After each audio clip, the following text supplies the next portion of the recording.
ఈ సాయంకాల వేళలో ఈ బైబిల్ స్టడీకి చేరి వచ్చిన మీకు వందనాలు, స్తోత్రాలు చెల్లిస్తూ ఉన్నాను. గత కొన్ని వారాలుగా దేవుని యొక్క వాక్యాన్ని బైబిల్ స్టడీ మనం ధ్యానించచ్చు ఉన్నాం. మనస్సాక్షి కాల నియమములో ఉన్నటువంటి భక్తుల గురించి మనం గత కొన్ని వారాలుగా మనం ధ్యానిస్తూ ఉన్నాం. దేవుని యొక్క వాక్యాన్ని లేక బైబిల్ గ్రంథాన్ని అర్థం చేసుకోవటానికి ముఖ్యంగా 10 కాలాల గురించి తెలుసుకొని ఉంటేనే బైబిల్ గురించి దేవుని యొక్క వాక్యాన్ని సరైన విధంగా అర్థం చేసుకోగలరు. కాబట్టి కాల నియమములు అనే అంశం మీద గత కొన్ని వారాలుగా దేవుని యొక్క వాక్యాన్ని ధ్యానించచ్చు ఉన్నాం. దూతల కాల నియమము, రెండవది అజ్ఞాన కాల నియమము, మూడవది మనస్సాక్షి కాల నియమము. మనస్సాక్షి కాల నియమములో జీవించినటువంటి భక్తుడైన యోసేపు గురించి గత వారంలో మనం ధ్యానించాం. యోసేపు ఆయన ఎలాంటి వాడు, ఆయన వ్యక్తిత్వాలు ఏంటి, ఆయనలో ఉన్న ఆత్మీయతలు ఏంటి అని గత వారంలో ధ్యానిస్తూ వచ్చాం. ఈ సమయంలో కూడా యోసేపు గురించి మరి కొన్ని విషయాలు మనం ధ్యానించబోతూ ఉన్నాం. ప్రభువే మనకు మంచి కాపరిగా ఉండి మనకు బోధించుదురుగాక. ఆదికాండం 37వ అధ్యాయం, ఆదికాండం 37వ అధ్యాయము 3వ వాక్యాన్ని చదువుకుందాం. మరియు యోసేపు ఇశ్రాయేలు వృద్ధాప్యమందు పుట్టిన కుమారుడు గనుక తన కుమారులందరికంటే ఎక్కువగా అతని ప్రేమించి అతని కొరకు విచిత్రమైన నిలువటంగి కొట్టించను. చదవబడిన వాక్య భాగంలో యోసేపు ఇశ్రాయేలు వృద్ధాప్యమందు పుట్టిన కుమారుడు అని మనం చదువుతూ ఉన్నాం. ఇశ్రాయేలు అంటే యాకోబు యొక్క కుమారుడు. ఇశ్రాయేలు యాకోబు, యాకోబు ఇశ్రాయేలు ఒకరే. గత దినాల్లో మనం ధ్యానిస్తూ వచ్చాం. అబ్రహాము, ఇస్సాకు, యాకోబు, యోసేపు. అబ్రహాము దేవుని చేత ఆశీర్వదించబడిన వ్యక్తి. ఆ ఆశీర్వాదం ఆయన కుమారుడైన ఇస్సాకు అనుభవిస్తూ వచ్చాడు. ఇస్సాకు కూడా దేవుని చేత ఆశీర్వాదాన్ని పొందాడు. ఆయనకు కూడా వివాహమై పిల్లలు కలిగారు. ఇస్సాకును బట్టి దేవుడు యాకోబును ఆశీర్వదిస్తూ వచ్చాడు. యాకోబు కూడా దేవుని సన్నిధిలో ప్రార్థించి పోరాడి గెలిచినప్పుడు ఆయన యాకోబు ఇశ్రాయేలుగా మార్చబడ్డాడు. ఇశ్రాయేలు కుమారుడైన యోసేపు గురించి మనం ధ్యానిస్తూ ఉన్నాం. యోసేపు ఇశ్రాయేలు వృద్ధాప్యమందు పుట్టిన కుమారుడు కనుక తన కుమారులందరికంటే ఎక్కువగా అతన్ని ప్రేమించి, సాధారణముగా పిల్లలు అన్నప్పుడు ప్రతి ఒక్కరికి ప్రేమ ఉంటుంది. స్పెషల్గా చిన్న పిల్లలు అన్నప్పుడు ఇంక మరి ఎక్కువ ప్రేమ ఉంటుంది అని ఈ మాటను బట్టి మనం గ్రహించవచ్చు. పిల్లలు పుట్టారు, కానీ వృద్ధాప్యమందు పుట్టిన కుమారుడు కాబట్టి అతన్ని ఎక్కువగా ప్రేమించాడు. పిల్లలు అన్నప్పుడు ఒక 2, 3, 4 ఉన్నప్పుడు అందరినీ తండ్రి ప్రేమించాడు. అందరినీ ప్రేమిస్తూ ఉంటారు, కానీ వ్యక్తిత్వాలు తండ్రికి అనుకూలంగా ఇష్టంగా ఉన్నప్పుడు తండ్రి ప్రేమిస్తూ ఉంటారు. యాకోబు జీవితంలో కూడా యాకోబు ఇశ్రాయేలుగా మారిన తర్వాత దేవుని చేత ఆశీర్వదించబడ్డ వ్యక్తి యాకోబు. ఇశ్రాయేలు యాకోబు ఇశ్రాయేలుగా మార్చబడ్డాడు. యాకోబుకి 12 మంది కుమారులు, వాళ్ళలో చిన్న కుమారుడు యోసేపు. మరి తండ్రి మిగతా 11 మందిని ప్రేమించాడా అంటే వారిని కూడా ప్రేమించాడు, వాళ్ళని కూడా ఆశీర్వదించాడు. కానీ వారి యొక్క స్వభావాలను బట్టి వారిని దీవిస్తూ వచ్చినట్లుగా మనం చూస్తూ ఉన్నాం. పిల్లలు 11 మంది 12 మంది ఉన్నారు, అందరి స్వభావాలు ఒకే విధంగా ఉండవు. అందుకే యాకోబు తన 2 కుమారులైన షిమ్యోను, లేవి గురించి చెప్తారు.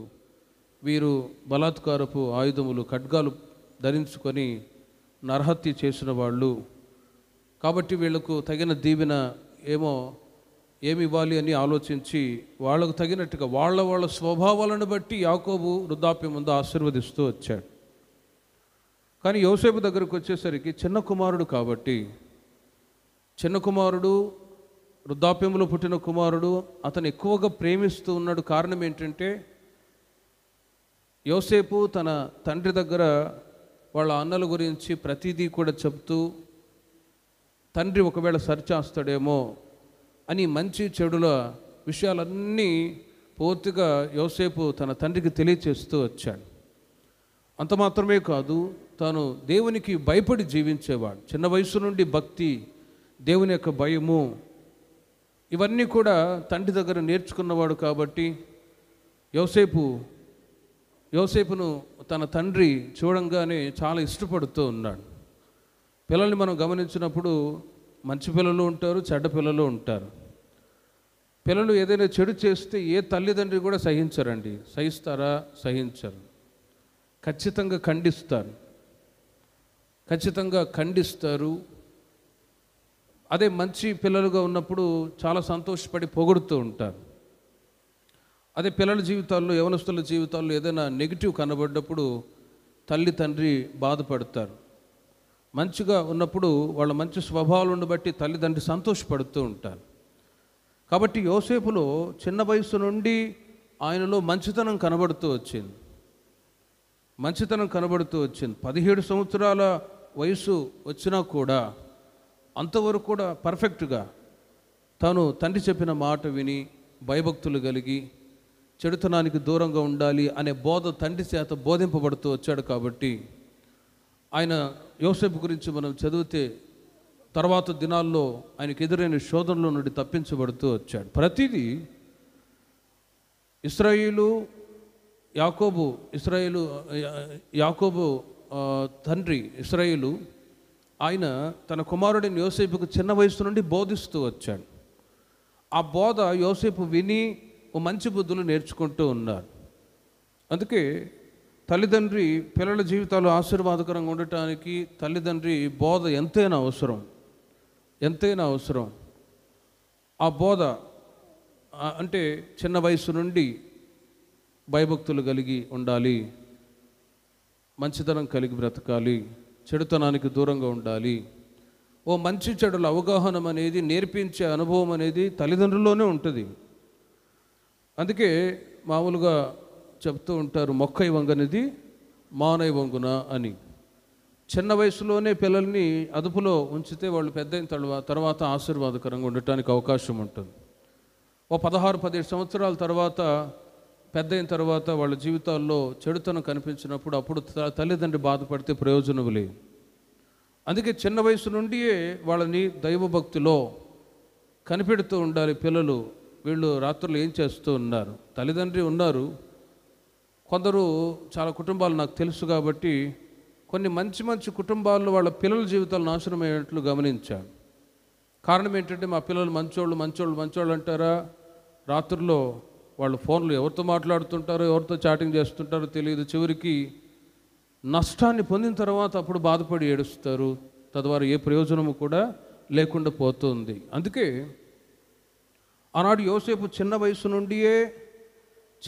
నుండియే ఫియర్ ఆఫ్ ద లార్డ్, దేవుని భయాన్ని గురించినటువంటి బోధ ఇశ్రాయేలు బోధిస్తూ వచ్చాడు. కనుకనే మిగతా వాళ్ళ 11 మంది అన్నలు కూడా వాళ్ళు చెడుతనాన్ని కలిగి జీవిస్తూ ఉన్నా వాళ్ళ చెడుతనాన్ని గురించిన సమాచారం యోసేపు తన తండ్రికి తెలియచేస్తూ తాను పర్ఫెక్ట్గా తన జీవితాన్ని కొనసాగించుకుంటూ ఉన్నాడు. కాబట్టి ఇశ్రాయేలు వృద్ధాప్యమందు పుట్టిన కుమారుడు కాబట్టి యోసేపుని ఎక్కువగా ప్రేమిస్తూ ఉన్నాడు.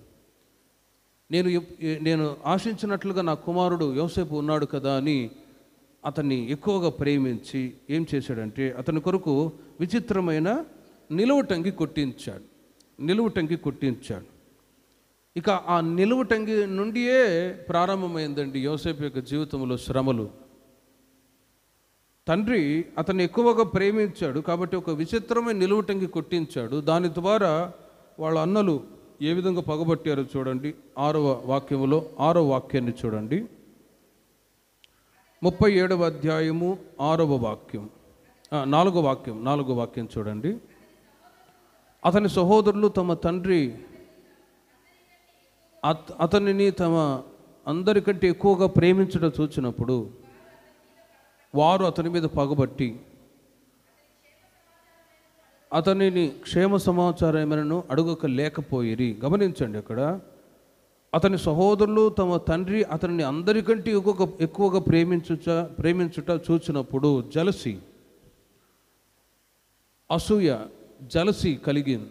సొంత తమ్ముడే కదా అనుకోవచ్చు కదా, అలా అనుకోలేదండి. తండ్రి వాణ్ణి ఎక్కువగా ప్రేమిస్తూ ఉన్నాడు, నిలువుటంగి కొట్టించాడు, మమ్మల్ని పట్టించుకోవట్లేదు, మమ్మల్ని ప్రేమించట్లేదు అని ఇక అతని మీద పగబట్టారు. అతనిని క్షేమ సమాచారమైనను అడగలేకపోయిరి. తమ్ముడా ఎలా ఉన్నావు అనే ఆ మాట కూడా పలకలేని స్థితిలో అంతటి పగ. వీడు ఎప్పుడు నాశనం అయిపోతాడా, వీడు ఎప్పుడు చేస్తాడా, ఏమవుతాడా అని ఆ రోజు నుండి యోసేపు మీద వాళ్ళ అన్నలు పగబట్టారండి. కేవలము ఆ నిలువుటంగిని బట్టి. అసూయ అనేది ఆ రోజు నుండే ప్రారంభించబడింది. అసూయ అనేది ఎక్కడ ప్రారంభించబడింది అని బైబిల్లో మీకు చెప్పాలి అంటే, ఈ లేయా, రాహేలు అక్కడి నుంచి అసూయ ప్రారంభించబడింది. అసూయ అనే మాట అక్కడి నుంచే, జలసి.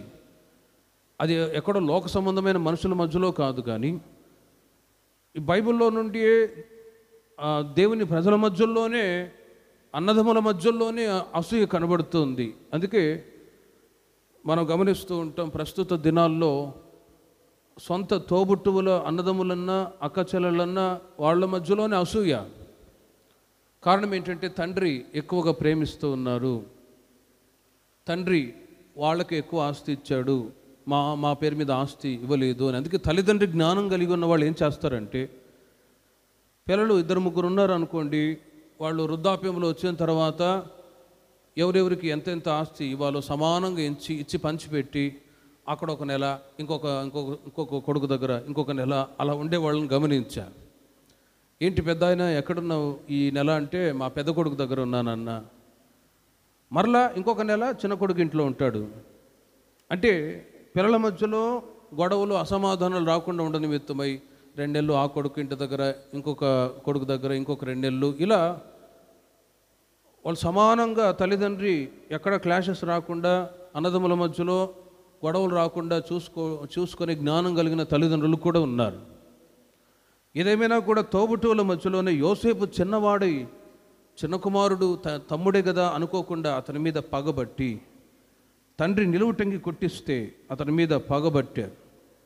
తర్వాత యోసేపుకు కలలు కూడా వచ్చాయి, అందును బట్టి కూడా కోపం ఎక్కువైంది. 6వ వాక్యాన్ని చూడండి, 37వ అధ్యాయము 6వ వాక్యములో, నేను కన్న ఈ కలను మీరు దయచేసి వినుడి. అదేమనగా, మనము చేనులో పనులు కట్టుచుంటిమి,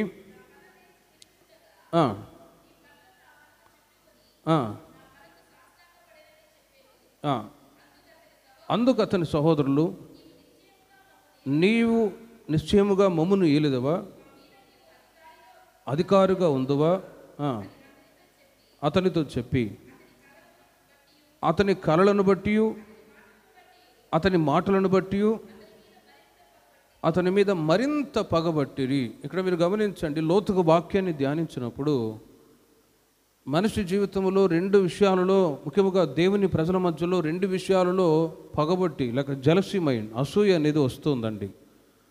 ఒకటి, భౌతికంగా ఆశీర్వదించబడుతూ ఉన్నప్పుడు అసూయ కలుగుతుంది ఇతరులకి.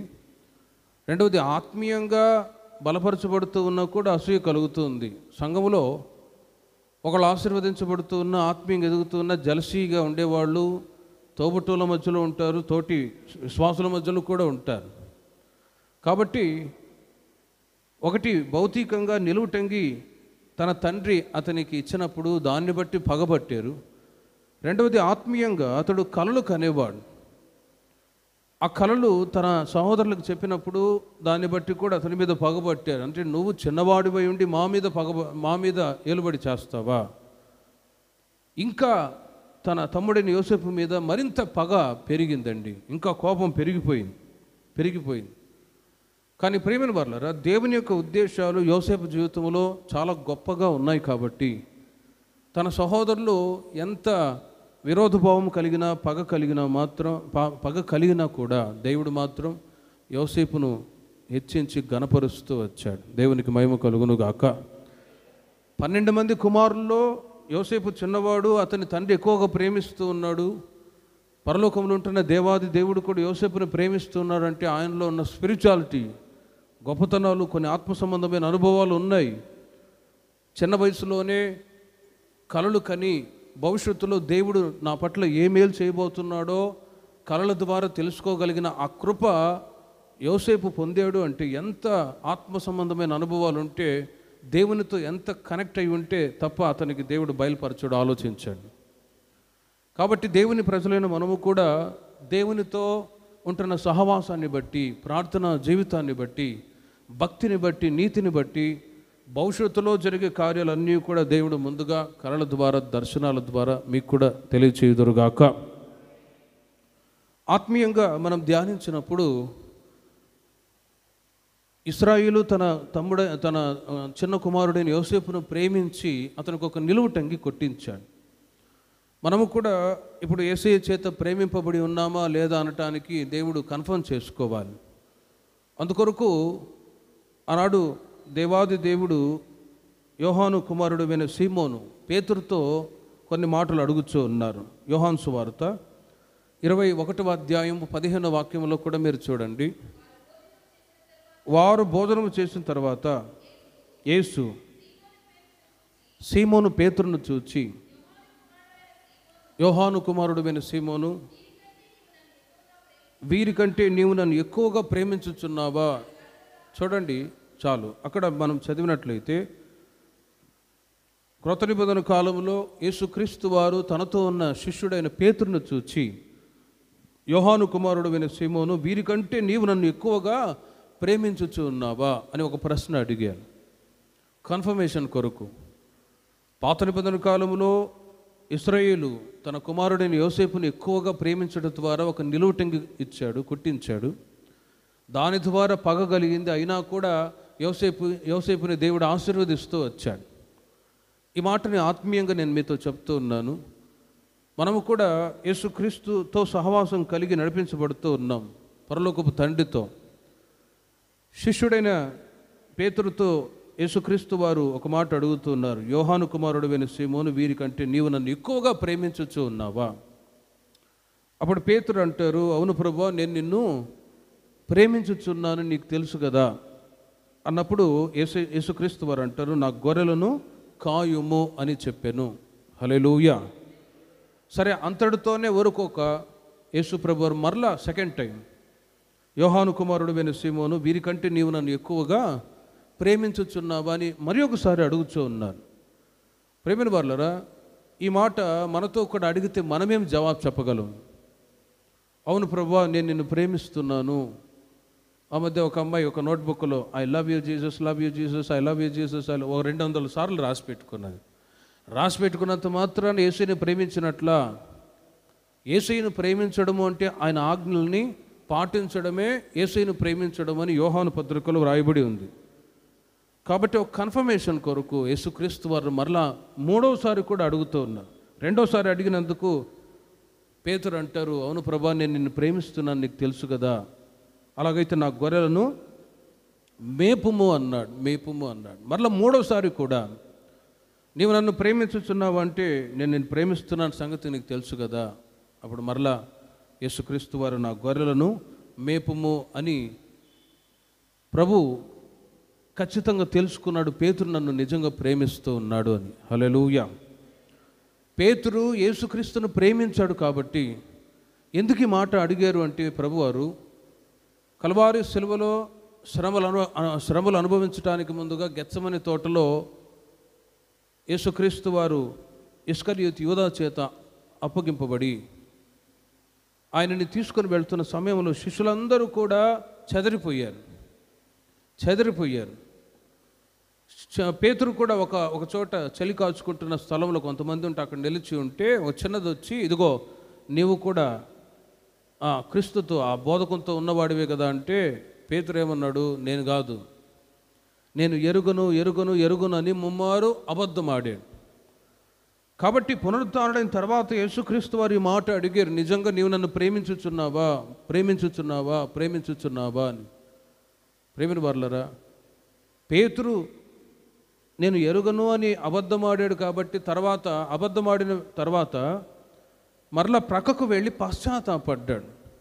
నా ప్రభువుని నేను ఎరగనని అబద్ధమాడాను కదా అని మనస్సాక్షి గద్దించినప్పుడు పశ్చాత్తాపడి తన జీవితంలో తాను చేసిన పొరపాటును ప్రభు దగ్గర ఒప్పుకొని విడిచిపెట్టి మంచి మనస్సాక్షిని పొందుకున్నాడు. దేవునికి మహిమ కలుగునుగాక.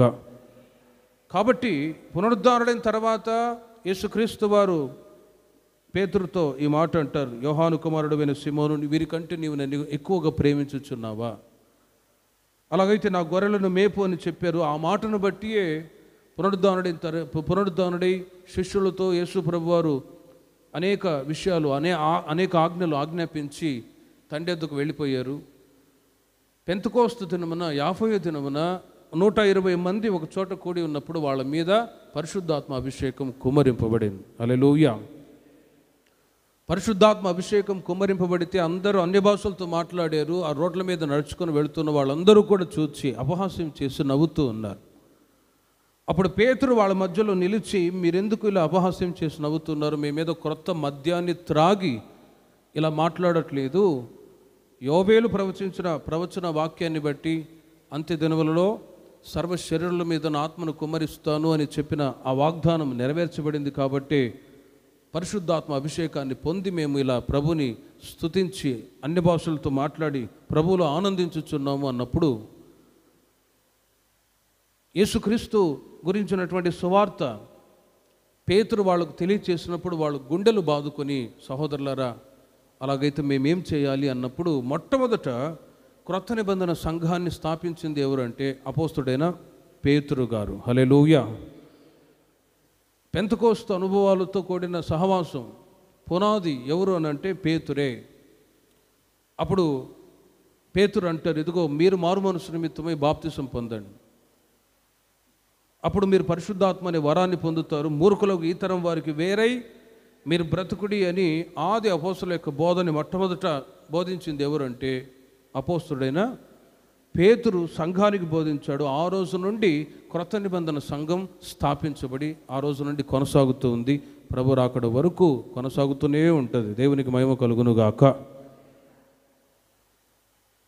ఈ అపోస్తుల యొక్క బోధ అనేది మారుమనసు, బాప్తిస్మము, పరిశుద్ధాత్మ అభిషేకము, ఈ యొక్క ఉపదేశ క్రమంలో ఉన్నవన్నీ కూడా ఉపదేశ క్రమంలో నడిపించబడుతున్న అనుభవాలే పరలోక రాజ్యానికి ఒక వ్యక్తిని నడిపించగలదు. కాబట్టి ప్రియమైన వారులారా, యోసేపును పేతురును అడిగినట్లు యేసు ప్రభు వారు కూడా మనల్ని కూడా అడిగినప్పుడు మనమేం జవాబు చెప్పగలం? ప్రభువా నేను నిన్ను ప్రేమించుచున్నాను అని ధైర్యంగా చెప్పగలగాలి.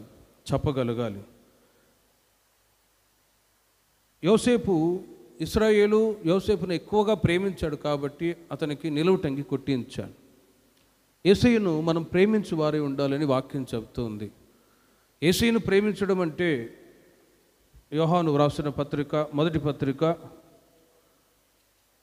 యోహాను వ్రాసిన మొదటి పత్రిక 5వ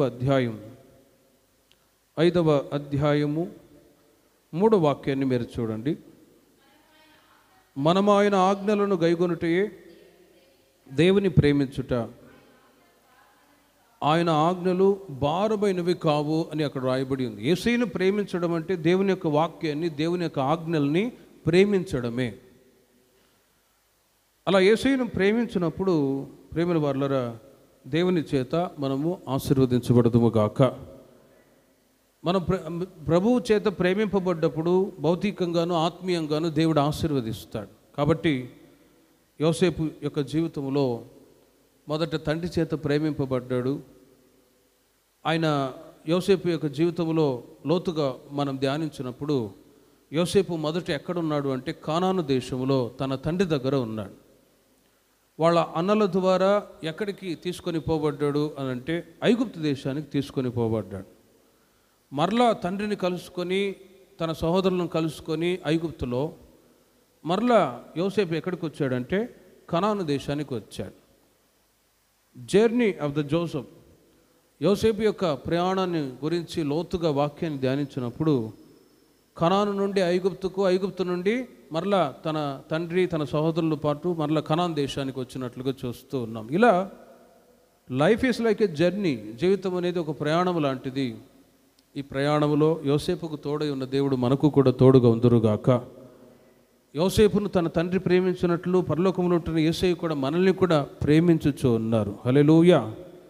ఆయన మనల్ని ప్రేమించి తన అద్వితీయ కుమారుని ఈ లోకానికి పంపించాడు. యోహాను సువార్త 3:16 దేవుడు లోకమును అంటే లోకములో ఎవరున్నారు? మనమే ఉన్నాం. మనల్ని ఆయన ఎక్కువగా ప్రేమించి తన అద్వితీయ కుమారుని లోకానికి పంపించి త్రూ జీసస్ క్రైస్ట్, యేసుక్రీస్తు ద్వారా మనకు రక్షణ, సంఘ సహవాసము, ఈ ఆత్మ సంబంధమైన అనుభవాలన్నీ ప్రభు అనుగ్రహించుచూ ఉన్నారు.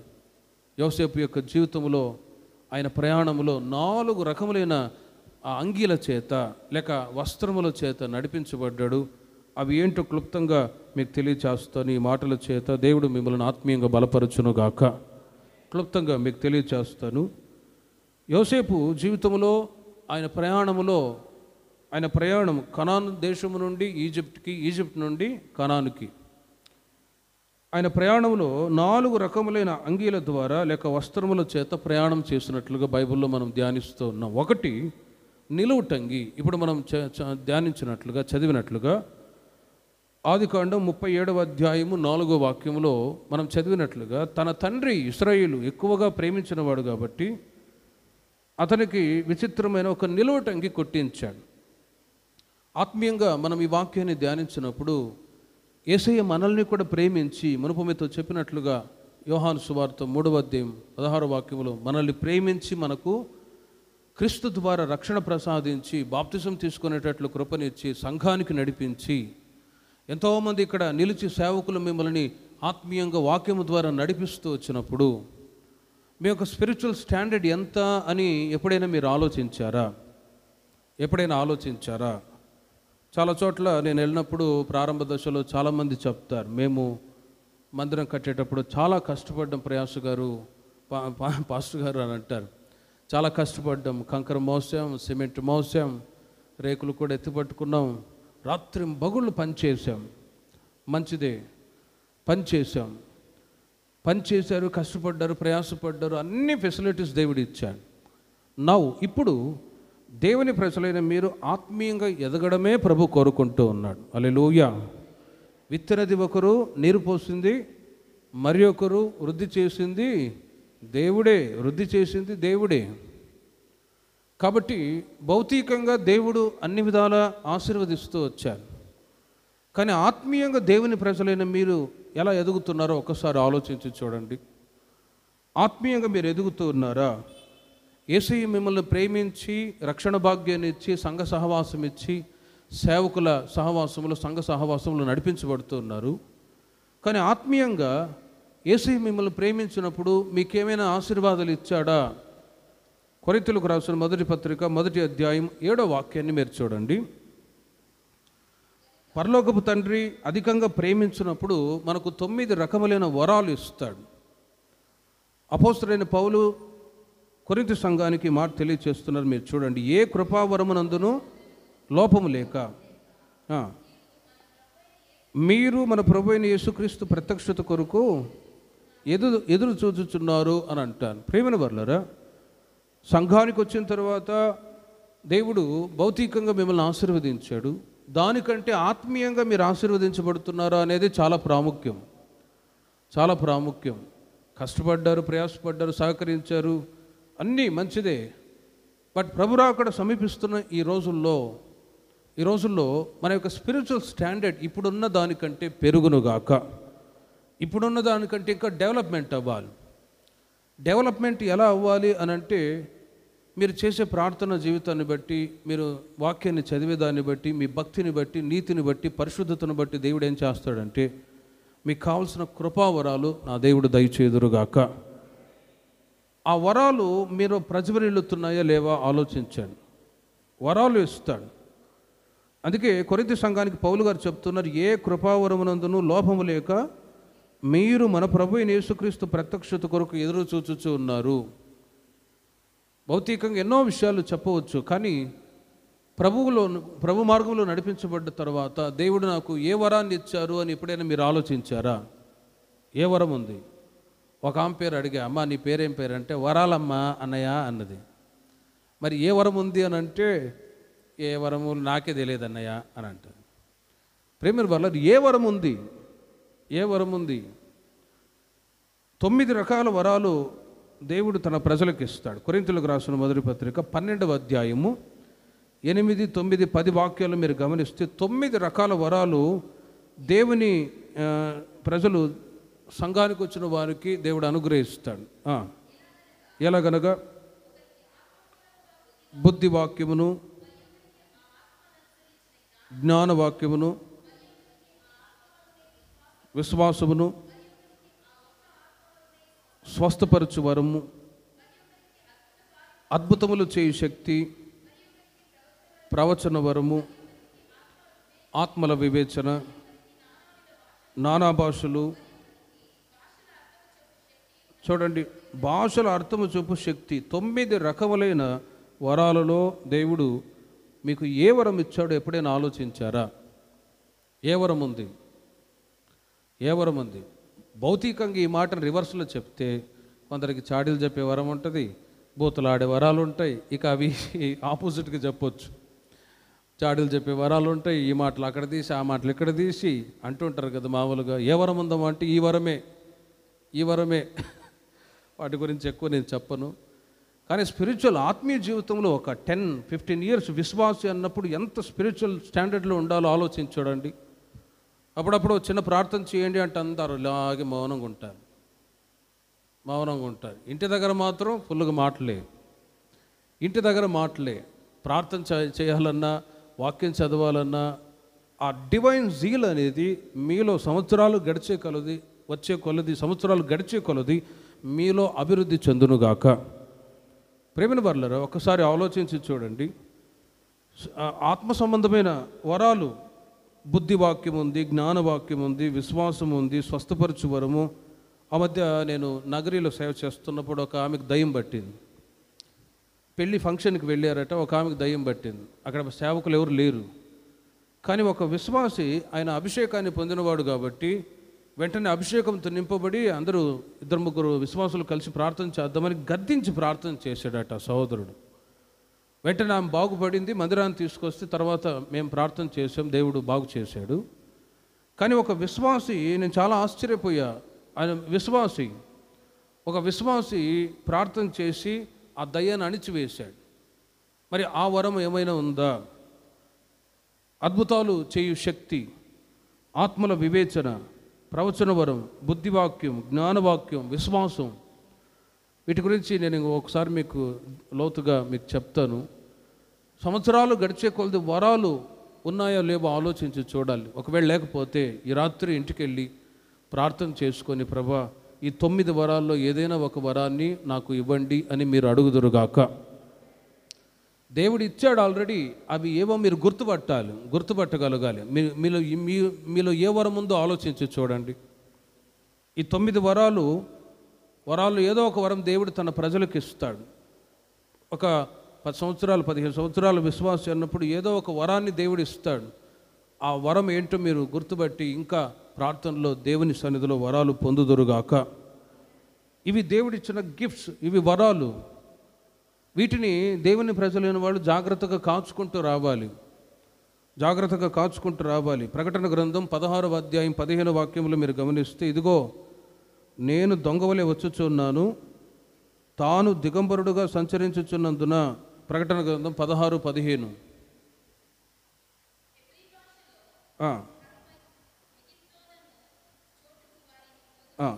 ఇదిగో నేను దొంగవలే వచ్చుచున్నాను,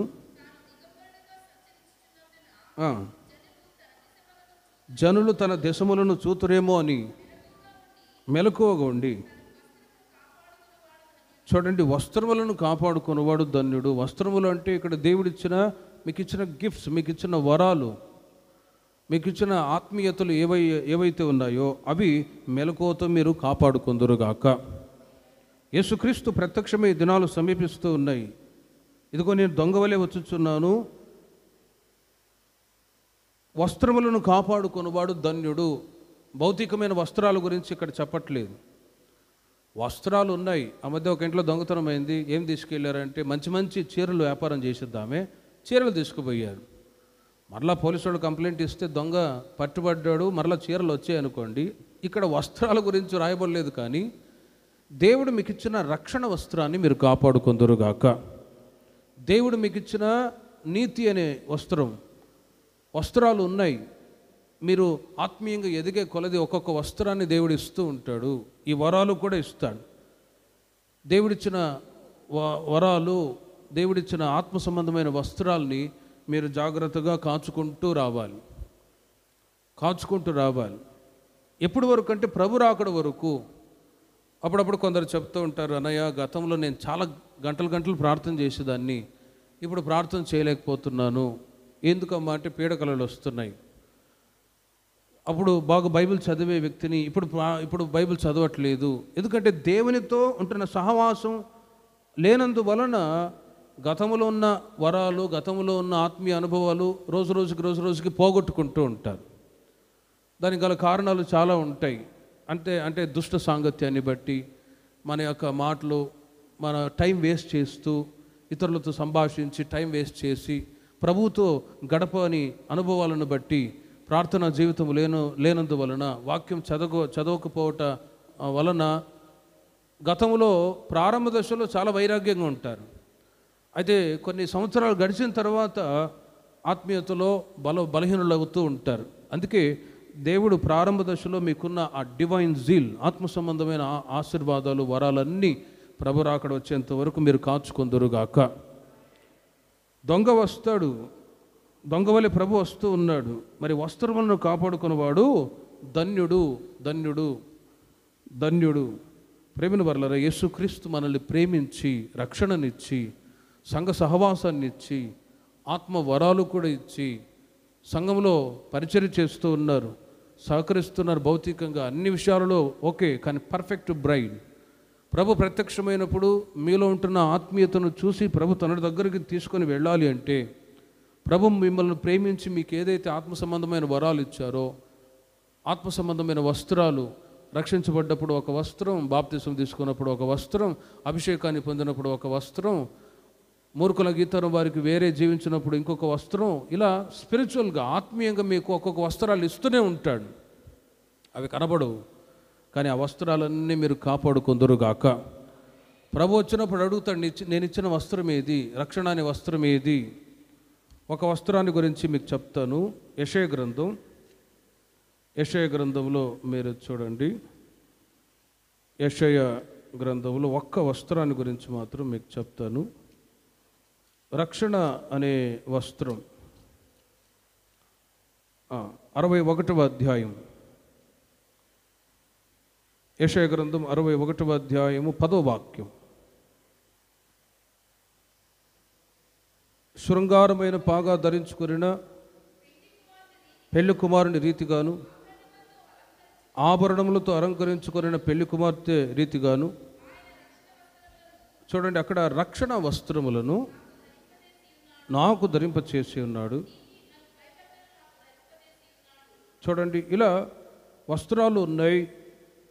ఆ వస్త్రాలు ప్రభువుని మీరు నమ్ముకొని ప్రభు సన్నిధికి వచ్చిన ప్రారంభ దశలో దేవుడు మీకు ఇచ్చిన వస్త్రం ఏంటంటే రక్షణ వస్త్రము. హల్లెలూయా.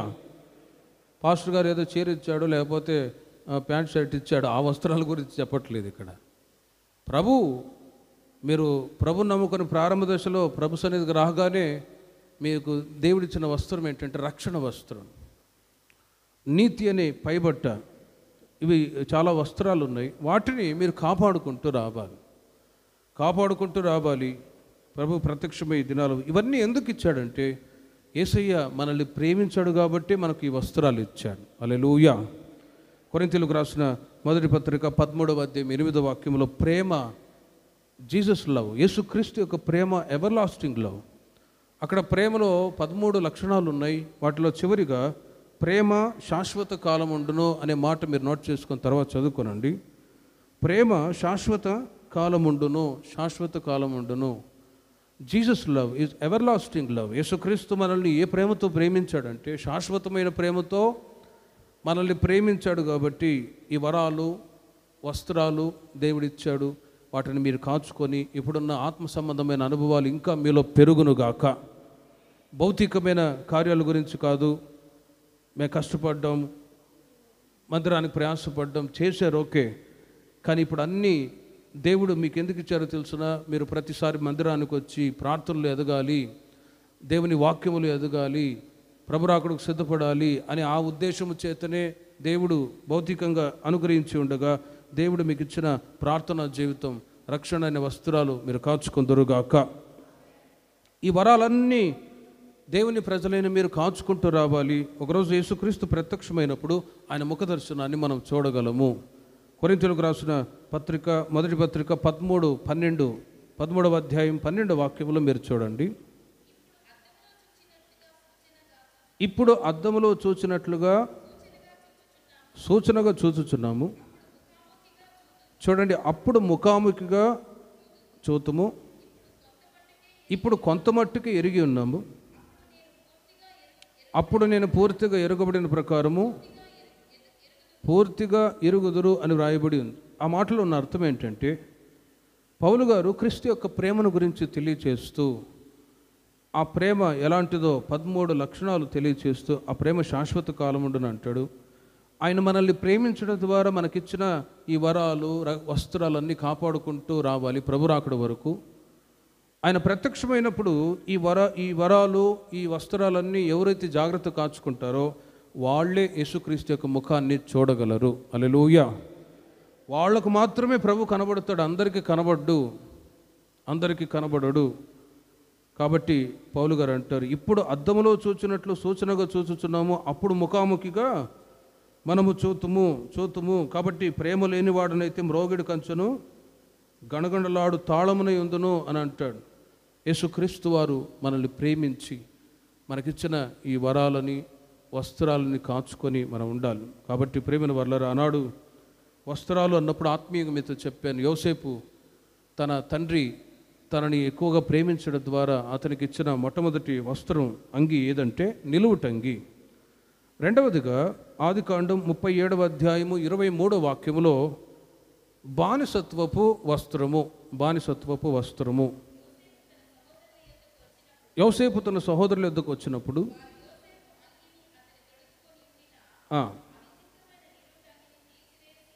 నిలువుటంగిని తీసివేసి అతన్ని పట్టుకొని, చూడండి అక్కడ మీరు గమనించినట్లయితే 37వ అధ్యాయము 23వ వాక్యములో, యోసేపు తన సహోదరుల యొద్దకు వచ్చినప్పుడు వారు యోసేపు అంగిని అతడు తొడుక్కొని ఉండిన ఆ విచిత్రమైన నిలువుటంగిని తీసివేసి. గమనించండి, ఒకటి నిలువుటంగి తండ్రి ప్రేమించి ఇచ్చాడు, కానీ వాళ్ళ అన్నలు పగబట్టారు, ద్వేషంతో ఉన్నాడు.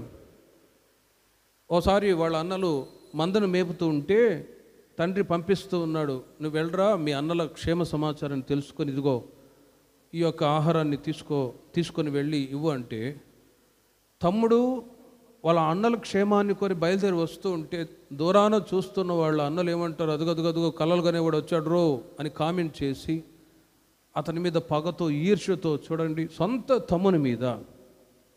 అందుకే ఈ రోజుల్లో కూడా, ఆ రోజుల్లోనే పగ ఉందంటే ఈ రోజుల్లో కూడా అన్నదమ్ముల మధ్యలో పగలు ఉన్నాయి. అవి ఎప్పటి వరకు, ఎంతవరకు ఉన్నాయంటే పెళ్ళి అయ్యేంత వరకే ఉంటాయి అన్నదమ్ములు, అక్క చెల్లెళ్ళు అని. పెళ్ళిళ్ళు అయిన తర్వాత ఆస్తుల దగ్గరే గొడవలు వస్తాయి. నా ఎక్స్పీరియన్స్ని బట్టి చెప్తున్నా. పెళ్ళిళ్ళు అయిన తర్వాతే, అన్నయ్య మేమిద్దరం బాగానే ఉంటాం కానీ వాళ్ళిద్దరే పోట్లాడుకుంటున్నారు. అన్నదమ్ముల మధ్యలో ఇంకా ఇవన్నీ ఎందుకులేండి, బాధపడతారేమో. ఈ ఆస్తుల మధ్యలో గొడవలు రావడానికి గల కారణం ఆఫ్టర్ మ్యారేజే.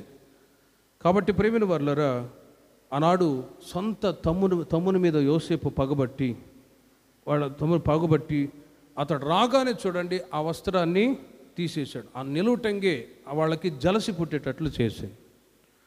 కాబట్టి వాళ్ళు రాగానే ఆ వస్త్రాన్ని తీసివేశారు. తర్వాత ఒక లోతైన బావిలో పడవేశారు.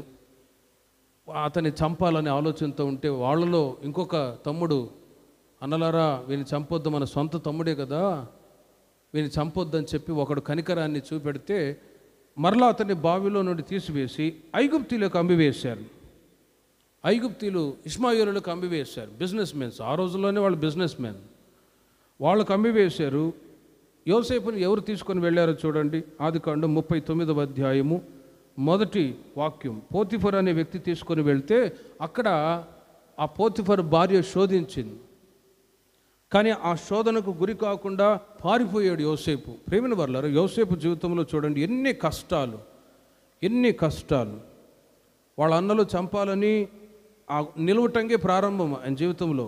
నిలువుటంగి తీసివేశారు, ఇష్మాయేలులకు అమ్మివేస్తే ఇష్మాయేలు వెళ్ళి ఐగుప్తులో అక్కడ ఫరో యొక్క ఉద్యోగస్తుడు, రాజు సంరక్షకుడైన సేనాధిపతి అయిన పోతిఫరు అని ఒక ఐగుప్తీయుడు ఉన్నాడు, అతనికి అమ్మేశారు.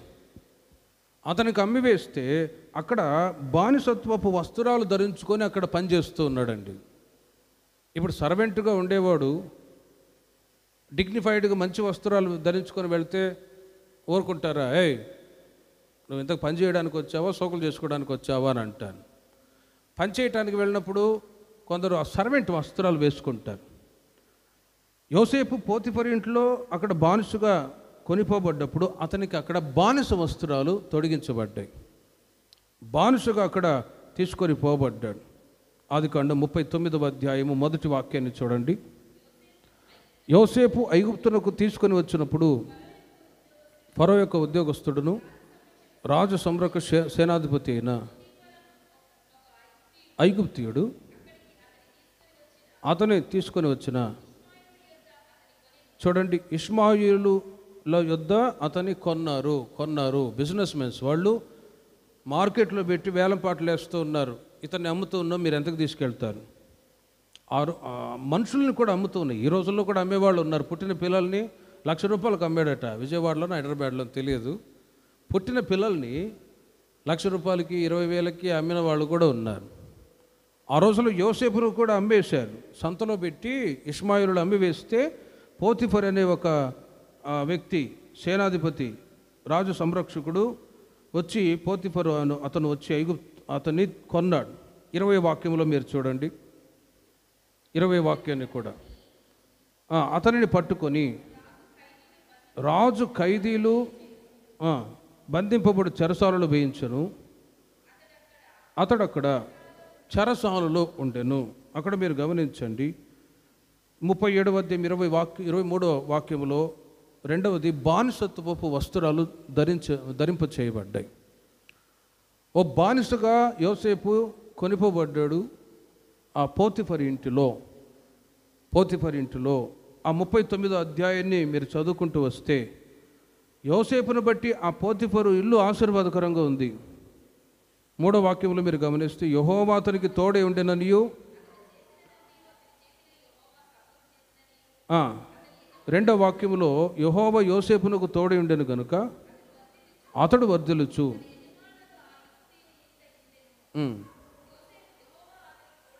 ఉండెననియు సఫలము చేసిననియు. చాలు, చూడండి, అతనికి కటాక్షము కలిగినది. ఇలా చదువుకుంటూ వస్తే ఓ బానిస వస్త్రాన్ని ధరించుకొని పోతిఫర్ ఇంట్లో బానిసగా ఉన్నా కూడా దేవుడు అతనికి తోడే ఉండి అక్కడ కూడా దేవుడు ఆశీర్వదించాడు. హల్లెలూయా. ప్రేమిన వర్లరా, అక్కడ పోతిఫర్ యొక్క భార్య శోధిస్తూ ఉంది. 9వ వాక్యంలో నీవు అతని భార్య అయినందున నిన్ను తప్ప మరి దేనిని నాకు అప్పగింపక ఉండలేదు, కాబట్టి నేనెట్లు ఇంత ఘోరమైన దుష్కార్యం చేసి దేవునికి విరోధంగా పాపము కట్టుకుంటుని. చూడండి, ఫియర్ ఆఫ్ ద లార్డ్. పెళ్ళికి ముందు చేసేది పాపం, జారత్వం అంటారు. పెళ్ళి అయిన తర్వాత పెళ్ళైన వాళ్ళు పరస్త్రీని పరపురుషుని లేక దాన్ని వ్యభిచారం అంటారు. కానీ యోసేపు అక్కడ ఆ పాపానికి దూరంగా పారిపోయాడు. ఆ ఒక్క రీజన్. కానీ ఆ పోతిఫర్ భార్య తన మాట వినలేదు అని చెప్పి అతని మీద నింద వేసింది. కాబట్టి యోసేపు తప్పు చేయకపోయినా కూడా తప్పు చేసినట్లుగా అతన్ని తీసుకొని వెళ్ళారు. ఈ వాక్యాన్ని మనం క్రొత్త నిబంధన కాలానికి టాలీ చేసి ధ్యానించినప్పుడు యేసుక్రీస్తు వారు కూడా ఆయన అన్యాయపు తీర్పును పొందాడు. యెషయా గ్రంథం 63వ అధ్యాయం 9వ వాక్యంలో యోసేపుని మనం ఆత్మీయంగా ధ్యానించినప్పుడు క్రీస్తును పోల్చవచ్చు. యేసుక్రీస్తు వారు కూడా ఏ తప్పు చేయలేదు. ఆయన ఈ లోకంలో ఉన్నప్పుడు ఈయనలో ఏదైనా పాపం ఉందా అని కనిపెట్టే వాళ్ళు ఎంతోమంది, శాస్త్రులు, పరిసయ్యులు, సద్దుకయ్యులు. కానీ ఆయన ఏ పాపము ఆయనలో కనిపెట్టలేకపోయారు. అంతటి పరిశుద్ధుడైన దేవుడు మనం ఆరాధించుచున్న యేసుక్రీస్తు. హల్లెలూయా. క్రీస్తు శ్రమ అనుభవించును, వారి యావత్ బాధలో ఆయన బాధ నొందెను, ఆయన సన్నిధి దూత వారిని రక్షించును రాయబడి ఉంది. చూడండి ప్రియమైన వారలారా, యోసేపు అన్యాయపు తీర్పును పొంది పోతిఫర్ భార్య ద్వారా శోధింపబడి చెరసాలలో వేయబడ్డా కూడా దేవుడు యోసేపునకు తోడై ఉండెను. చూడండి, ఎవరికి దేవుడు తోడై ఉంటాడంటే పాపాన్ని సమర్థించే వాళ్ళు కాదు, పాపానికి దూరంగా పరిగెత్తే వాళ్ళకి దేవుడు తోడుగా ఉందరుగాక. నువ్వు ఎలాగైనా ఉండు, నేను నీకు తోడై ఉంటాను అనే దేవుడు కాదు. పాపానికి దూరంగా పారిపోయే వాళ్ళకే దేవుడు తోడుగా ఉంటాడు. ఎందుకంటే యేసుక్రీస్తు పాపలను రక్షించడానికి లోకానికి వచ్చినవాడు కాబట్టి, పాపాన్ని ద్వేషించి పరిశుద్ధంగా జీవించాలని కోరుకున్న వాళ్ళకి ప్రభు తోడుగా ఉంటాడు, అందరికీ తోడుగా ఉండడు. కనుక యేసుక్రీస్తు వారు కూడా ఈ లోకంలో శ్రమ అనుభవించాడు. ఆయన ఏ తప్పు చేయలేదు, అయినా కూడా ఆయన మీద నేరారోపణ మోపాడు. దేవుణ్ణి దూషిస్తూ ఉన్నాడు అని, రాజును దూషిస్తూ ఉన్నాడు అని లేనిపోని తప్పులన్నీ మోపి క్రీస్తు శ్రమ అనుభవించాడు. వారి యావత్ బాధలో ఆయన బాధను ఎందును, ఆయన సన్నిధి దూత వారిని రక్షించను. హల్లెలూయా. కాబట్టి ప్రియమైన వారలారా, యేసుక్రీస్తు పొందిన శ్రమ ద్వారా ప్రభు మనల్ని రక్షిస్తూ ఉన్నాడు. క్రీస్తు ఏ పాపము చేయలేదు. యెషయా గ్రంథం 53వ అధ్యాయం మొత్తం ఇంటికి వెళ్ళిన తర్వాత చదువుకోనండి. క్రీస్తు పొందిన శ్రమలు ఒక్కొక్కటిగా యెషయా ప్రవక్త తెలియచేస్తాడు. యెషయా గ్రంథం 53వ అధ్యాయము 1వ వాక్యము నుండి 12వ వాక్యం వరకు మీరు ఇంటికి వెళ్ళిన తర్వాత చదువుకోనండి. క్రీస్తు పొందిన శ్రమల లీస్ట్ అక్కడ రాయబడి ఉంది. అతనికి స్వరూపమైనను సొగసైనను లేదు, మనం అతన్ని చూచి అపేక్షించినట్లుగా అతని యందు స్వరూపము లేదు అని క్రీస్తు పొందిన శ్రమలన్నిటిని కూడా ఒక్కొక్కటిగా తెలియచేస్తూ 8వ వాక్యాన్ని మీరు చూడండి.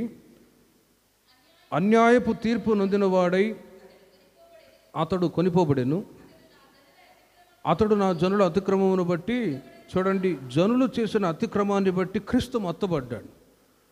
అన్యాయపు తీర్పు పొందిన వాడై అతడు కొనిపోబడెను. కానీ ప్రేమిన వారలారా, యేసుక్రీస్తు వారు మన నిమిత్తమై పొందిన తనను పొందిన ఆ తీర్పు ఇప్పుడు మన బ్రతుకులని బ్రతుకుగా మార్చింది. దేవునికి మహిమ కలుగును గాక. ఎందుకంటే క్రీస్తు మన కొరకు శ్రమ అనుభవించి మరణిస్తే మానవ జాతికి రక్షణ కలుగుతుంది. అందుకే క్రీస్తు శ్రమ అనుభవించను, వారి యావత్ బాధలు ఆయన బాధనందును, ఆయన సన్నిధి దూత వారిని రక్షించను.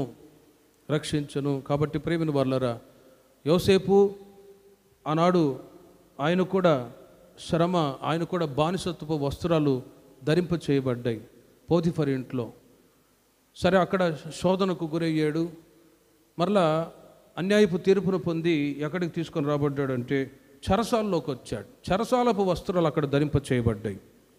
ఆదికాండం 39వ అధ్యాయము 20-21 వాక్యాలు చూడండి. 1 నిలువుటంగి, 2వది బానిసత్వపు వస్త్రం, 3వది పోతిఫర్ ఇంటి నుండి బానిసత్వపు వస్త్రాలు పోతిఫర్ ఇంట్లో ధరించుకొని అక్కడ శోధనకు గురై నెక్స్ట్ ఎక్కడికి తీసుకొని రాబడ్డాడంటే చెరసాలలోనికి తీసుకొని రాబడ్డాడు. అక్కడ చెరసాలపు వస్త్రాలు ధరింప చేయబడ్డాయి. 20-21 వాక్యం. అతన్ని పట్టుకొని రాజు ఖైదీలు చెరసాల్లో వేయించను, చెరసాల్లో ఉండెను, తోడై ఉండి కనికరపడి, చూడండి, చెరసాల యొక్క అధిపతికి కటాక్షము కలుగునట్లు చేశాను. జైల్లో తీసుకెళ్ళిన తర్వాత ఏం చేస్తారు? చెరసాలపు వస్త్రాలు వేస్తారు, సూటు కోటు వేసి కూర్చొని ఆయన అనరు, వెంటనే గెటప్ మార్చేస్తారు.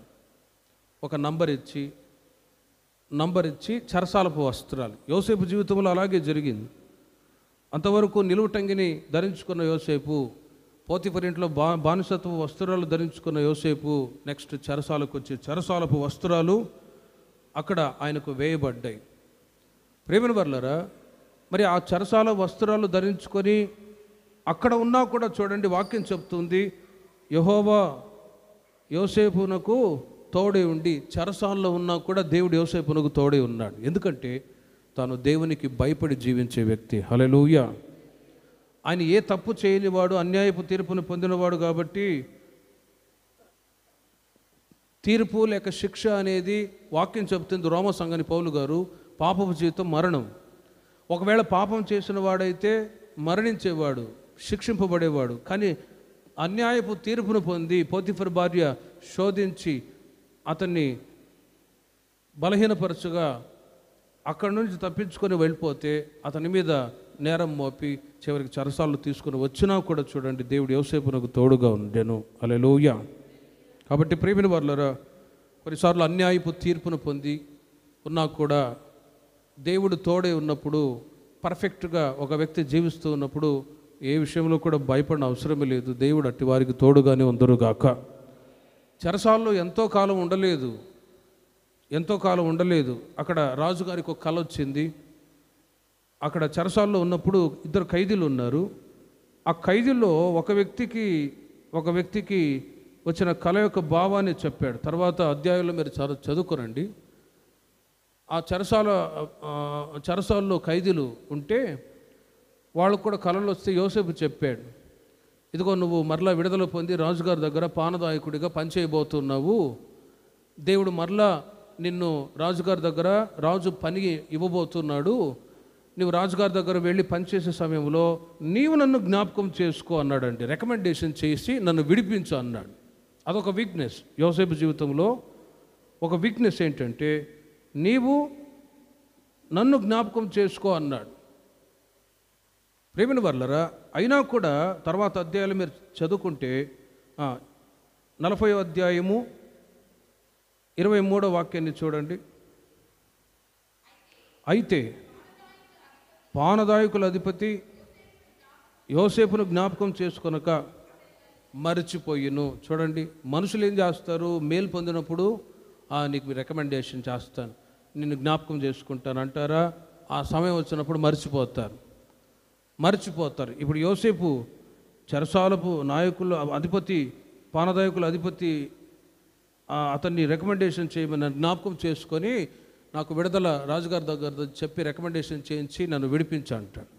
ఇది ఒక వీక్నెస్ యోసేపు జీవితంలో. కానీ ప్రేమిన వర్లరా, రోజులు గడిచిపోతున్నాయి. పానదాయకుల అధిపతి మర్చిపోయినా దేవుడు తనకు తోడుగా ఉండి ఒక టర్నింగ్ పాయింట్. నెక్స్ట్ అక్కడ రాజుగారికి కల వచ్చింది. 41వ అధ్యాయం మొత్తం మీరు ఇంటికి వెళ్ళిన తర్వాత చదువుకోనండి. కల కనబడింది.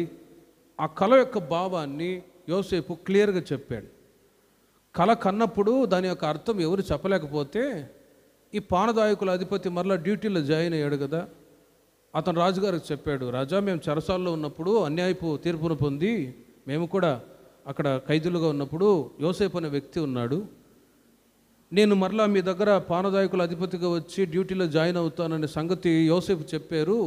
కాబట్టి ఆయనని తీసుకొస్తే మీరు కన్న కళ యొక్క భావాన్ని చెప్తాడు అన్నప్పుడు వెంటనే యోసేపును పిలిపించి రాజు ఎదుట నిలవబెడితే ఆ కళ యొక్క భావాన్ని క్లియర్గా 1 by 1 అన్నీ తెలియచేస్తూ వచ్చాడు. దేవునికి మహిమ కలుగును గాక. అది ఏ కలగన్నాడో దాని యొక్క భావం ఏంటో 41వ అధ్యాయంలో మీరు ఇంటికి వెళ్ళిన తర్వాత చదువుకోనండి. ముఖ్యంగా 7 సంవత్సరాలు, రాబోయే సంవత్సరాలు కరువు సంవత్సరాలు. వాటి నుండి తప్పించబడాలి అంటే రాజుగారు మనం ఇప్పుడే ధాన్యాన్ని సమకూర్చుకోవాలి, లేకపోతే అందరూ కరువు చేత చచ్చిపోతారు అన్నప్పుడు ఆ యోసేపు చెప్పిన ఆ మాటలన్నీ కూడా రాజుగారికి ఇష్టమై మెచ్చుకొని వెనువెంటనే చెరసాలపు వస్త్రాలతో ఉన్న యోసేపు ఇప్పుడు ఆ వస్త్రాలు తీసివేయబడి రాజ వస్త్రాలు ధరింప చేయబడ్డాయి. దేవునికి మహిమ కలుగును గాక.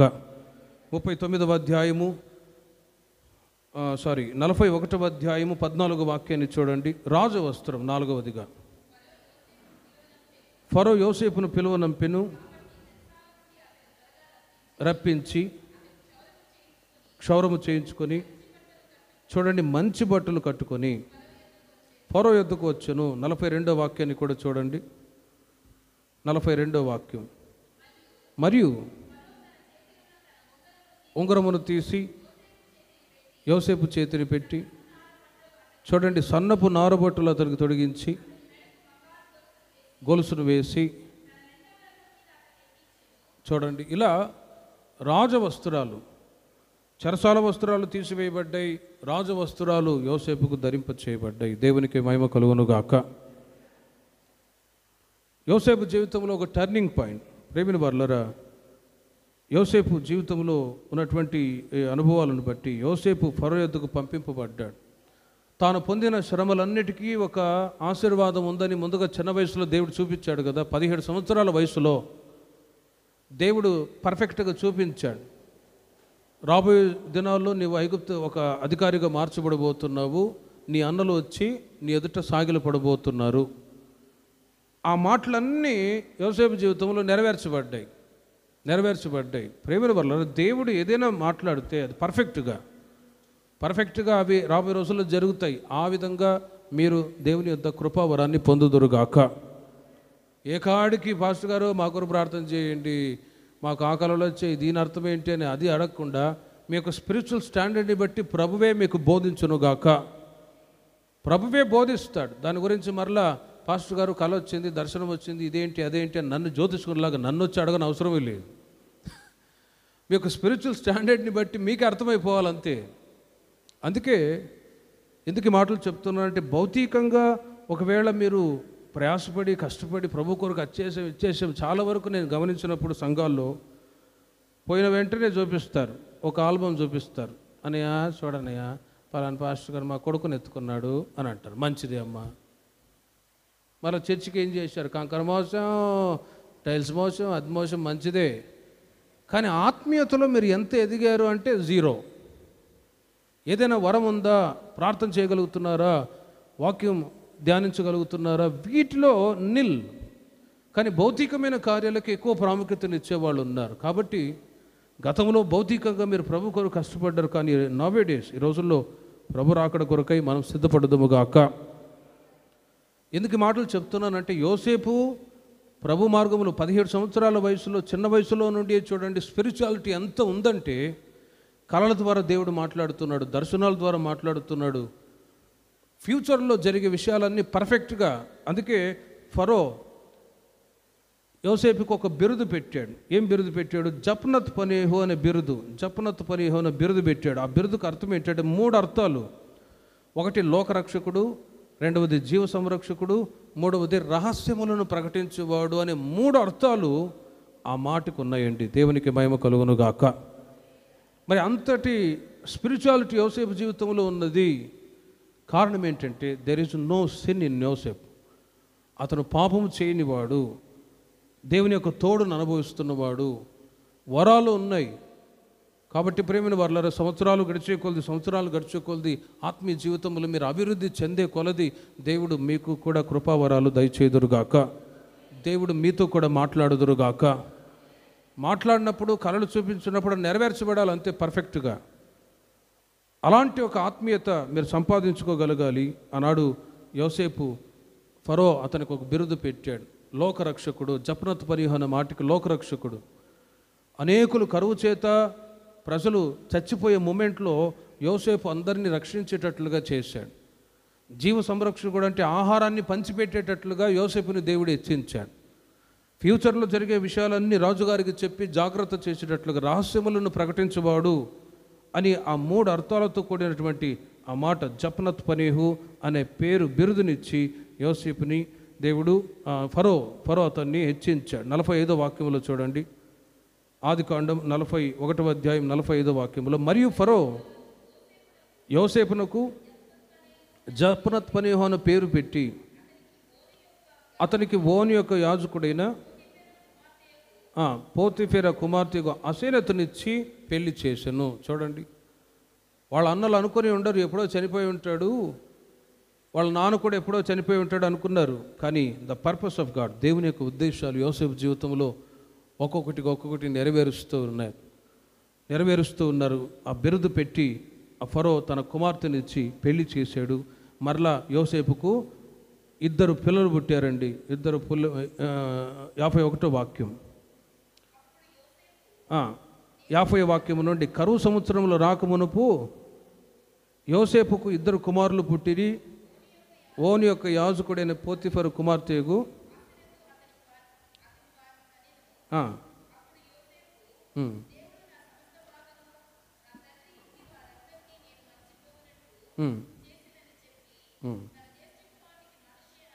మనష్షే అంటే ఫుట్నోట్లో మీరు చూడండి, మరచుట.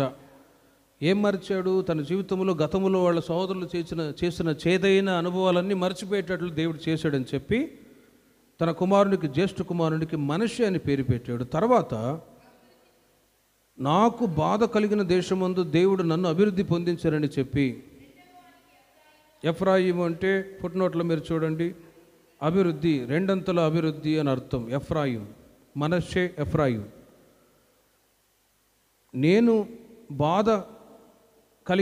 నాకు బాధ కలిగిన దేశం ముందు దేవుడు నన్ను అభివృద్ధి పొందించనని. ప్రేమిన వర్లరా, యోసేపు జీవితంలో ఒక టర్నింగ్ పాయింట్.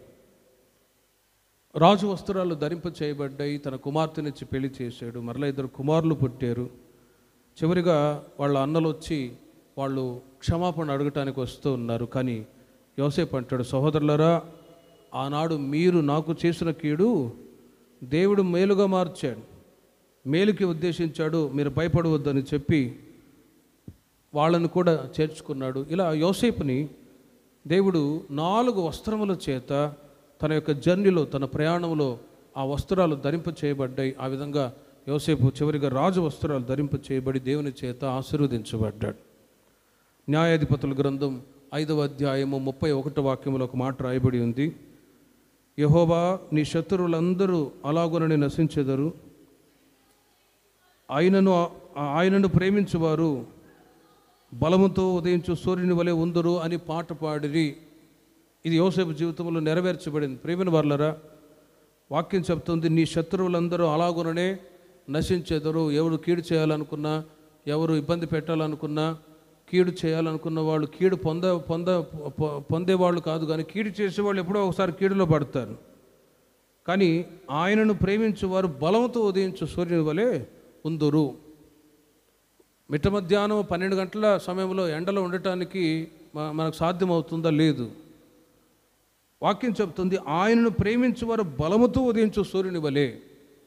సూర్యుడు అన్నప్పుడు నీతి సూర్యుడైన యేసయ్యకు గుర్తు. యేసయ్యను ప్రేమించినప్పుడు వాళ్ళు బలముతో ఉదయించు సూర్యుని వలె ఉంటారు అని వాక్యం చెప్తుంది. కాబట్టి మనకు కూడా రాజవస్త్రాలు ధరింప చేయుదురుగాక. ప్రభు ప్రత్యక్షమై దినాలు సమీపిస్తూ ఉన్నాయి. మనకు కూడా రాజవస్త్రాలు దేవుడు ధరింప చేయాలంటే యోసేపు వలె మనం కూడా బ్రతకగలగాలి. న్యాయాధిపతుల గ్రంథం 5వ అధ్యాయం 8వ వాక్యంలో యేసుక్రీస్తు యొక్క రాకడ సూచనలు నెరవేర్చబడుతున్నాయి. మనము కూడా పరలోకంలో ఉంటున్న దేవుణ్ణి, యేసయ్యను ఎదుర్కోవాలి అంటే మనం ఈ రోజుల్లో యేసయ్యను ప్రేమించాలి. ఒకటి, యోసేపును బట్టి ఈ మాటలు చెప్తున్నారు. రెండవది, క్రీస్తుని ఎదుర్కోవాలి అంటే fellowship with God and his disciple. దెబోరాతో బారాకు ఒక మాట అంటాడు చూడండి. చివరిగా దెబోరాతో బారాకు, జడ్జెస్, న్యాయాధిపతుల గ్రంథం 5వ అధ్యాయం 8వ వాక్యంలో, నీవు నాతో కూడా వచ్చిన ఎడల, ఆ మాట చూడండి, నీవు నాతో కూడా వచ్చిన ఎడల నేను వెళ్ళదను, కానీ నీవు నాతో కూడా రాని ఎడల నేను వెళ్ళనని ఆమెతో చెప్పెను. దెబోరాతో బారాకు అని రాజు. దెబోరా ఒక ప్రవక్తి, బారాకు ఒక రాజు. శత్రువులు వస్తే వాళ్ళతో యుద్ధం చేయటానికి బారాకుకి సాధ్యపడలేదు. శత్రువులను ఎదుర్కొని సమూల నాశనం చేసి యుద్ధంలో వెళ్ళాలి అన్నప్పుడు బారాకు ధైర్యం చాలక ప్రవక్తి అనే దెబోరాతో ఈ మాట అంటాడు, నీవు నాతో కూడా వచ్చిన ఎడల నేను వెళ్ళదను, కానీ దొరికింది ఆ మాట. జడ్జెస్, న్యాయాధిపతుల గ్రంథం 5వ అధ్యాయం 8వ వాక్యం, నాతో కూడా వచ్చిన ఎడల వెళ్ళదను, కానీ మీరు నాతో కూడా రాని ఎడల. చూడండి, నేను వెళ్ళనని ఆమెతో చెప్పాను. ఎవరితో చెప్తున్నాడు? బారాకు అని రాజు దెబోరాతో, ప్రవక్తితో. ఈ మాటలో ఉన్న ఆంతర్యం ఏంటంటే, యేసుక్రీస్తును మనం ఎదుర్కోవాలి అంటే, యోసేపు యొక్క జీవితాన్ని గురించి ఇక్కడ మనం ఇంతవరకు ధ్యానించి ఉండగా, ఒకటి, పరలోకంలో ఉంటున్న యేసయ్యను మనం ప్రేమించుదుముగాక.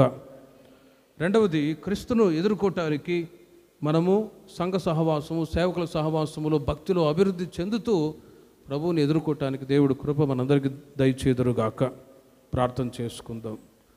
మరికొన్ని విషయాలు వచ్చే వారంలో యోసేపు గురించి ఇంకా మనం కొన్ని విషయాలు ధ్యానించుదాం, ప్రార్థన చేసుకుందాం. విన్న వాక్యాన్ని బట్టి చిన్న ప్రార్థన చేసుకుని ముగించుకుందాం. యోసేపు తన తండ్రి అయిన ఇశ్రాయేలు వృద్ధాప్యం ముందు పుట్టినవాడు కనుక తన సహోదరులందరికంటే ఎక్కువగా అతన్ని ప్రేమించాడు. కాబట్టి విచిత్రమైన నిలువుటంగి కొట్టించినట్లుగా మనం చదువుతున్నాం. యోసేపు 17 సంవత్సరాల వయసు వచ్చినప్పుడు తండ్రి అతన్ని ప్రేమించి నిలువుటంగి తన సహోదరులకు నిలువుటంగి కొట్టించినప్పుడు తన సహోదరులు భయపడ్డు పగపట్టుకున్నారు. పగతో ద్వేషముతో వాళ్ళు ప్రవర్తిస్తూ వచ్చారు. యేసయ్య నిన్ను ప్రేమించడం ద్వారా ప్రభు మీకు 9 వరాలు అనుగ్రహిస్తూ ఉన్నారు. యోహాను కుమారుడు అయిన సీమోను, వీరికంటే నీవు నన్ను ఎక్కువగా ప్రేమించుచున్నావా అని ప్రభు అడిగిన మాట నీతో నాతో అడిగినప్పుడు మనమేం జవాబు చెప్పగలుగుతూ ఉన్నాం? విన్న వాక్యాన్ని ఒకసారి ఆలోచించి, యేసయ్యా నేను నిన్ను ప్రేమించుచున్నానయ్యా, నేను నిన్ను ప్రేమించుచు ఉన్నాను. నిజంగా యేసయ్యను ప్రేమిస్తే, యేసయ్య నిన్ను ప్రేమిస్తే నీకు నిలువుటంగిని ఇస్తాడు, 9 రకములైన వరాలు ఇస్తాడు. ఎన్నో సంవత్సరాలకు దేవునికి సన్నిధికి వస్తూ ఉన్నారు. ప్రభు నీకు ఏ వరం ఇచ్చాడో ఎప్పుడైనా ఆలోచించారా? ప్రభు కొరకు భౌతికంగా కష్టపడ్డారు, సహకరించారు, మంచిదే. కానీ ఆత్మీయతలో నీవు ఎంతగా ఎదిగావో ఒక్కసారి ఆలోచించి ఎవరికి వాళ్ళే ప్రార్థన చేసుకుందాం. ప్రభువా మీరు అక్కడ సమీపించి ఉండగా ఏ కృపావరమునందును లోపము లేక మీరు మన ప్రభు అయిన యేసుక్రీస్తు ప్రత్యక్షత కొరకు ఎదురు చూచుచున్నారని పౌలు గారు కొరింథీ సంఘానికి చెప్తూ ఉన్నారు. ఏ కృపావరమునందును లోపము లేక మీకు ఏ వరం ఉంది? ఎన్నో సంవత్సరాలుగా దేవుని సన్నిధికి వస్తూ ఉన్నారు. అడగండి ఈ సమయంలో, ప్రభువా నాకు వరాన్ని దయచేయండి అయ్యా, మీరు ప్రత్యక్షమై దినాలు సమీపిస్తూ ఉన్నాయి, నాకు వరాన్ని దయచేయండి. యేసయ్యను నీవు ప్రేమిస్తే, యేసుక్రీస్తు కూడా నిన్ను ప్రేమించగలిగితే నీకు వరాలు ఇస్తారు. ఆ వరాలు ప్రభు ప్రత్యక్షమయ్యే దినాలు సమీపించేంత వరకు నీవు కాపాడుకుంటూనే ఉండాలి. ప్రార్థన చేసుకుందాం. ప్రభువా నీవు నన్ను ప్రేమించావయ్యా, నీవు నన్ను ప్రేమించి నాకు వరాలు ఇచ్చావు, ఆ వరాలు నేను కాచుకుంటాను. గంటల తరబడి ప్రార్థించే వరం ఉందా? బుద్ధివాక్యం ఉందా? జ్ఞానవాక్యం, విశ్వాసం, స్వస్థపరచు వరం, అద్భుతములు చేయు శక్తి, ప్రవచన వరము, ఆత్మల వివేచన, నానా భాషల అర్థము చెప్పు శక్తి ఎవరికి వాళ్ళే ప్రభువా నాకు వరాన్ని దయచేయండి. యోసేపు నిలువుటంగితో తన ప్రయాణాన్ని ప్రారంభించాడు. బానిసత్వపు వస్త్రాలు ధరింప చేయబడ్డాయి, చెరసాల వస్త్రాలు ధరింప చేయబడ్డాయి, చివరికి రాజవస్త్రముల చేత నడిపించబడ్డాడు. ప్రభు ప్రత్యక్షమై దినాలు సమీపిస్తూ ఉండగా మనల్ని కూడా ప్రభు తన రాకడకై సిద్ధపరచినట్లు స్తోత్రాలు చెప్తాం. తండ్రి, కుమార, పరిశుద్ధాత్మ త్రియేక దేవునికి స్తోత్రాలు చెప్తాం.